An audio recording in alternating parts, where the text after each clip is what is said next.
بسم اللہ الرحمن الرحیم۔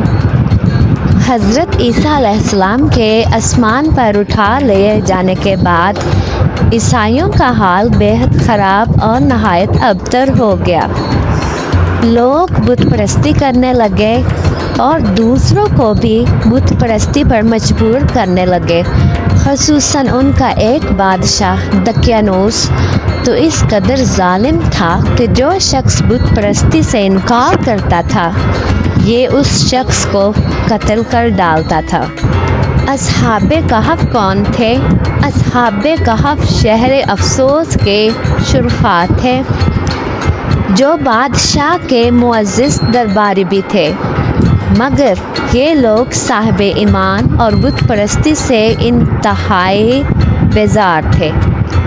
دقیانوس کے ظلم و جبر سے پریشان ہو کر یہ لوگ اپنا ایمان بچانے کے لیے اس کے دربار سے بھاگ نکلے اور قریب کے پہاڑ میں ایک غار کے اندر پناہ گزین ہوئے اور سو گئے، تو 300 برس سے زیادہ عرصے تک اسی حال میں سوتے رہ گئے۔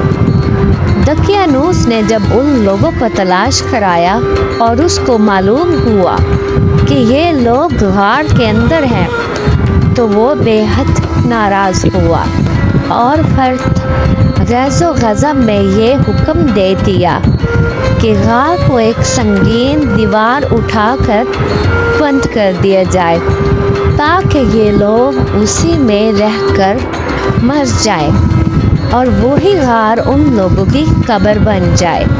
مگر دقیانوس نے جس شخص کے سپرد یہ کام کیا تھا وہ بہت ہی نیک دل اور صاحب ایمان آدمی تھا۔ اس نے اصحاب کہف کے نام، ان کی تعداد اور ان کا پورا واقعہ ایک تختی پر کندہ کرا کر تانبے کے صندوق کے اندر رکھ کر دیوار کی بنیاد میں رکھ دیا، اور اسی طرح کی ایک تختی شاہی خزانہ میں بھی محفوظ کرا دی۔ کچھ دنوں کے بعد دقیانوس شخص مر گیا اور سلطنتیں بدلتی رہیں، یہاں تک کہ ایک نیک دل اور انصاف پرور بادشاہ جس کا نام بیدروس تھا تخت نشین ہوا، جس نے 68 سال تک بہت شان و شوکت کے ساتھ حکومت کی۔ اس کے دور میں مذہبی فرقہ بندی شروع ہو گئی اور بعض لوگ مرنے کے بعد اٹھنے اور قیامت کا انکار کرنے لگے۔ قوم کا یہ حال دیکھ کر بادشاہ رنج و غم میں ڈوب گیا اور وہ تنہائی میں ایک مکان کے اندر بند ہو کر خداوند قدوس عز و جل کے دربار میں نہایت بے قراری کے ساتھ گریہ زاری کر کے دعائیں مانگنے لگا کہ یا اللہ عز و جل کوئی ایسی نشانی ظاہر فرما دے تاکہ لوگوں کو مرنے کے بعد زندہ ہو کر اٹھنے اور قیامت کا یقین ہو جائے۔ بادشاہ کی یہ دعا مقبول ہو گئی اور اچانک بکریوں کے ایک چرواہے نے اپنی بکریوں کو کہرانے کے لیے اسی غار کو منتخب کیا اور دیوار کو گرا دیا۔ دیوار گرتے ہی لوگوں پر ایسی ہیبت و دہشت سوار ہو گئی۔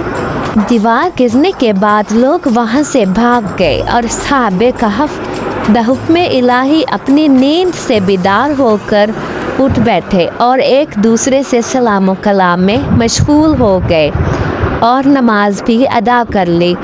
جب ان لوگوں کی بھوک لگی تو ان لوگوں نے اپنے ایک ساتھی کو جس کا نام یملیخا تھا اس سے کہا تم بازار جا کر کچھ کھانا لاؤ اور نہایت خاموشی سے یہ بھی معلوم کرو کہ دقیانوس ہم لوگوں کے بارے میں کیا ارادہ رکھتا ہے۔ یملیخا غار سے نکل کر بازار گئے اور یہ دیکھ کر حیران رہ گئے کہ شہر میں ہر طرف اسلام کا چرچا ہے اور لوگ اعلانیہ حضرت عیسیٰ علیہ السلام کا کلمہ پڑھ رہے ہیں۔ یملیخا یہ منظر دیکھ کر حیرت ہو گئے کہ الہی یہ ماجرا کیا ہے کہ اس شہر میں تو ایمان و اسلام کا نام لینا بھی جرم تھا، آج یہ انقلاب کہاں سے اور کیوں کر آ گیا؟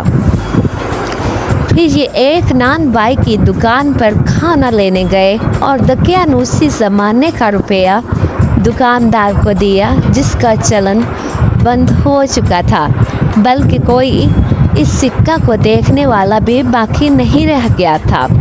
دکاندار کو شبہ ہوا کہ شاید اس شخص کو کوئی پرانا خزانہ مل گیا ہے، چنانچہ دکاندار نے ان کو حکام کے سپرد کر دیا اور حکام نے ان سے خزانے کے بارے میں پوچھ گچھ کی اور کہا کہ بتاؤ خزانہ کہاں ہے؟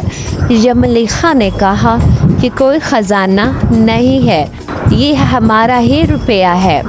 حکام نے کہا کہ ہم کس طرح مان لیں کہ روپیہ تمہارا ہے؟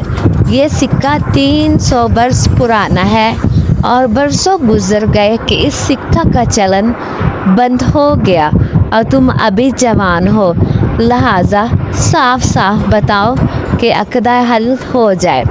یہ سن کر یملیخا نے کہا کہ تم لوگ یہ بتاؤ کہ دقیانوس بادشاہ کا کیا حال ہے؟ حکام نے کہا کہ آج روئے زمین پر اس نام کا کوئی بادشاہ نہیں ہے۔ ہاں، سینکڑوں برس گزرے کہ اس بادشاہ کا نام ایک بے ایمان بادشاہ گزرا ہے جو بت پرست تھا۔ یملیخا نے کہا کہ اب بھی کل ہی تو ہم لوگ اس خوف سے اپنے ایمان اور جان کو بچا کر بھاگے ہیں۔ میرے ساتھی قریب ہی ایک غار میں موجود ہیں، تم لوگ میرے ساتھ چلو، میں تم لوگوں کو ان سے ملا دوں۔ چنانچہ حکام اور عمائدین شہر کثیر تعداد میں اس غار کے پاس پہنچے۔ اصحاب کہف یملیخا کے انتظار میں تھے۔ جب ان کی واپسی میں دیر ہوئی تو ان لوگوں نے یہ خیال کر لیا کہ شاید یملیخا گرفتار ہو گئے، اور جب غار کے منہ پر بہت سے آدمیوں کا شور ہوگا ان لوگوں نے سنا تو سمجھ بیٹھے کہ غالباً دقیانوس کی فوج ہماری گرفتاری کے لیے آن پہنچی ہے۔ تو یہ لوگ نہایت اخلاص کے ساتھ ذکر الہی اور توبہ استغفار میں مشغول ہو گئے۔ حکام نے غار پر پہنچ کر تانبے کا صندوق برآمد کیا اور اس کے اندر سے تختی نکال کر پڑھا تو اس تختی پر اصحاب کہف کا نام لکھا تھا، اور یہ بھی تحریر تھا کہ یہ مومنوں کی جماعت اپنے دین کی حفاظت کے لیے دقیانوس بادشاہ کے خوف سے اس غار میں پناہ گزین ہوئی ہے۔ تو دقیانوس نے خبر پا کر ایک دیوار سے ان لوگوں کو غار میں بند کر دیا ہے۔ ہم یہ حال اس لیے لکھتے ہیں کہ جب کبھی بھی یہ غار کھلے تو لوگ اصحاب کہف کے حال پر مطلع ہو جائیں۔ حکام تختی کی عبارت پڑھ کر حیران رہ گئے اور ان لوگوں نے اپنے بادشاہ بیدروس کو اس واقعہ کی اطلاع۔